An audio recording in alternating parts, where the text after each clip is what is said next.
La interpretación jurídica.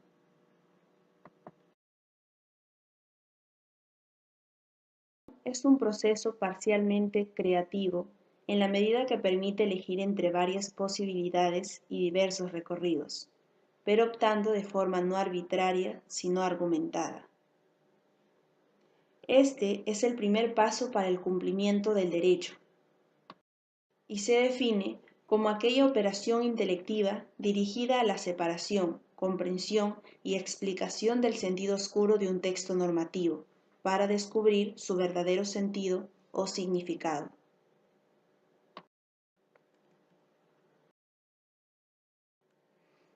Ahora hablaremos de las teorías de la interpretación.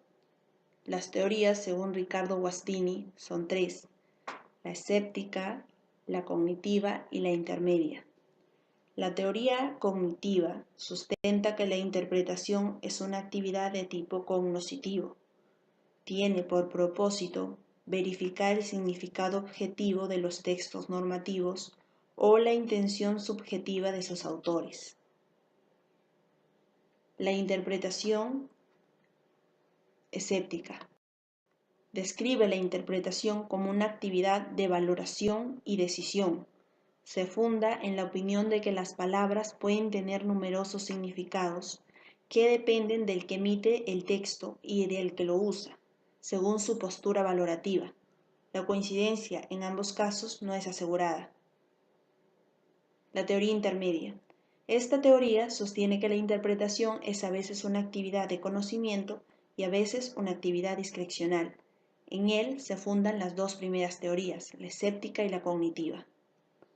Las teorías según Arce son tres, al igual que la de Gostieni: la cognitiva, la no cognitiva y la intermedia. La teoría cognitiva dice que la interpretación simplemente cumple con describir el significado único, objetivo o específico que preexiste en las normas. El intérprete, pues, debe extraer el ideal significado atribuido por el autor. Como consecuencia, está consentida la discrecionalidad. Los jueces solo son meros aplicadores del derecho y el legislador dicta las normas jurídicas. La teoría no cognitiva. La interpretación es una actividad de valores y decisión en la que el intérprete puede optar por el significado adecuado y asignarlo frente a todos los demás. Esta interpretación no sería ni única ni objetiva. La teoría intermedia hace uso de las dos primeras teorías, pues acepta y determina que las normas pueden ser claras u oscuras. Las teorías, según Martínez y Fernández, son dos: la subjetiva y la objetiva. Es la llamada interpretación estática, donde lo que se busca es indagar lo que realmente quiere el legislador, por lo que la voluntad de éste se convierte en el objetivo principal del intérprete. Subjetiva. Y la interpretación objetiva, también denominada la interpretación dinámica, en la cual los que la siguen tienen como objetivo primordial la voluntad de la ley, en lugar que la del legislador.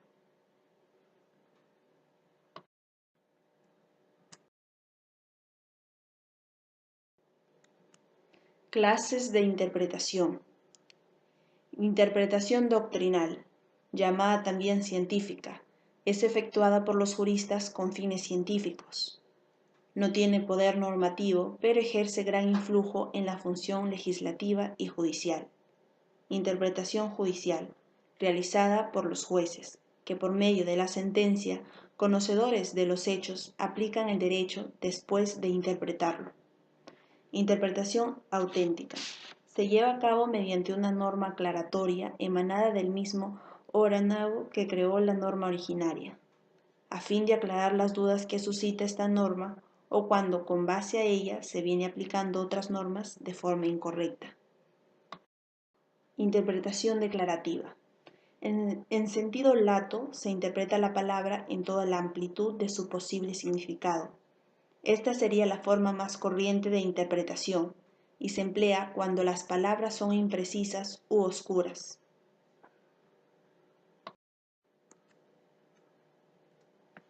Métodos de interpretación. La interpretación según Piganato, interpretación gramatical, consiste en descubrir el sentido de una norma a partir de su literalidad en el texto de las mismas. La interpretación sistemática busca extraer del texto de la norma un enunciado, buscando su significado atendiendo al conjunto de normas que forman parte. Quiere decir, interpretar de manera conjunta con los demás preceptos que constituyen el ordenamiento o negocio en cuestión. Interpretación histórica. Estudia los conceptos anteriores que pueden influir en el entendimiento actual de las normas, el cual se debe tener en cuenta para averiguar el sentido decisivo de la ley. Método según Torres Vázquez. Interpretación literal e interpretación lógica. La interpretación literal, llamada también gramatical o filológica, es el cual no hace más que abstenerse a las palabras escritas en el texto, analizarlo gramaticalmente y captar su significado y alcance. Se trata de fijar el sentido posible a cada una de las palabras presentes en el texto. Interpretación lógica. Sucede cuando la interpretación literal no da resultados satisfactorios.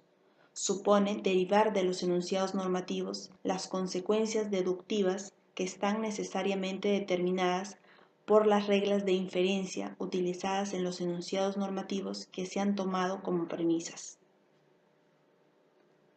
La interpretación según Anchondo. Interpretación genética. Se sustenta en las causas que originaron el surgimiento de la ley o el contrato.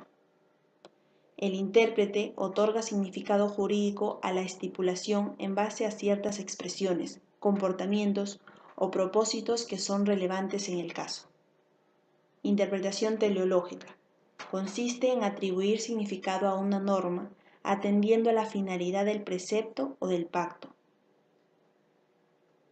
Interpretación acorde al uso alternativo del derecho. Se busca privilegiar en el plano judicial los intereses y la práctica de aquellos sujetos jurídicos sometidos. Interpretación extensiva. Permite trasladar la solución legalmente prevista para un caso a otro caso distinto que no está regulado por el ordenamiento jurídico.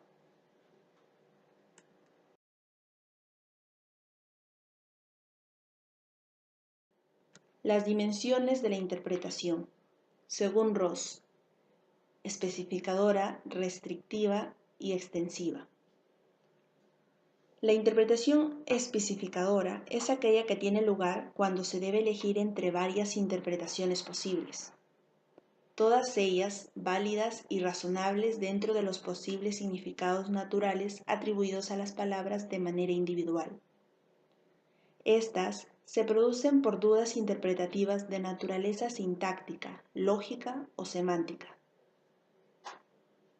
La interpretación restrictiva es aquella que tiene lugar cuando las consideraciones pragmáticas excluyen la aplicación de una regla que según el sentido lingüístico natural sería aplicable. Interpretación extensiva es aquella que tiene lugar cuando las consideraciones pragmáticas se traducen en la aplicación de la regla a situaciones que, contempladas a la luz del sentido lingüístico natural, se encuentran claramente fuera de su campo de referencia, pero son aplicables analógicamente. Amplía el significado de la norma a casos que no aparecen naturalmente en él comprendidos. Dimensiones según Jañez. La interpretación semántica. Abstenerse al sentido abstracto de las palabras. La interpretación histórica. Para concordar las leyes es necesario distinguir los tiempos. La interpretación sistemática. El ordenamiento jurídico debe tener condición de sistema orgánico, unitario, coherente e invadido por el ratio iuris, fundamentalmente si pretende ser científico. Dicho sistema tendrá variedad de subsistemas institucionales, ha de descubrir identidad de criterios frente a casos análogos y si existen tendencias uniformes que estructuran el sistema, una norma no puede ser interpretada de manera aislada. Interpretación lógica. Verifica si la norma está dentro de un ámbito racional. Parte de la presunción de que el legislador obra en forma racional o coherente, lógica y consecuente. Si no atiende entonces a los cánones de la argumentación lógica.